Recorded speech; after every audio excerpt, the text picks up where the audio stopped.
On Christmas Eve, the battlefield should have been roaring with gunfire, but soldiers on both sides started singing Christmas carols one after another. The singer's voice echoed across the entire battlefield. He slowly climbed out of the trenches, half his body exposed. Every soldier on the field could see him. German superior has shouted at him, "Get down immediately, you're a sitting duck up there." But when he finished singing, not far away, came warm applause and cheers from British soldiers. Before anyone knew it, they'd all climbed out of their trenches, sat around the edges, and quietly listened to the beautiful voices.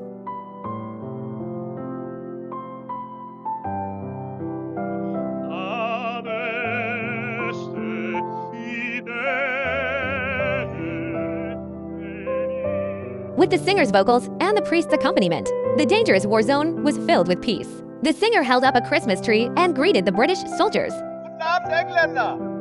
Good evening, Germans, but we're not English, we're Scottish. House walked to the center of the battlefield, and British Lieutenant Gordon followed. Then Odd, who'd been watching, stepped forward too. It was like a summit meeting. Leaders of the three sides deliberated and decided to halt fighting for Christmas Eve. They raised their glasses in the middle of the battlefield, toasting the agreement with champagne. As they clinked glasses, soldiers in the trenches launched illumination rounds. Bright lights streaked across the night sky like colorful fireworks.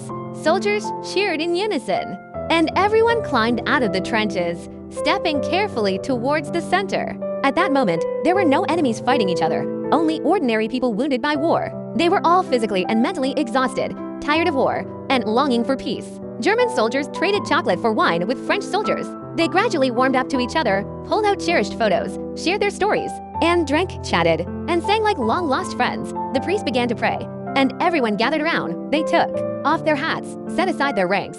All would receive equal blessings. At midnight, they put their hats back on, wished each other good night, and returned to their barracks. The holiday wasn't over yet, but they knew that unforgettable night had come to an end. Early the next morning, digging sounds echoed on the battlefield. The Germans thought the British were planting mines until the priest walked out of the trench, holding a white flag. They weren't planting mines. Someone was digging up the bodies of the fallen, so the three leaders held a second meeting. On Christmas Day, everyone returned to the battlefield. Soldiers buried the fallen soldiers together, regardless of their nationality. The priest's prayers would comfort every departed soul.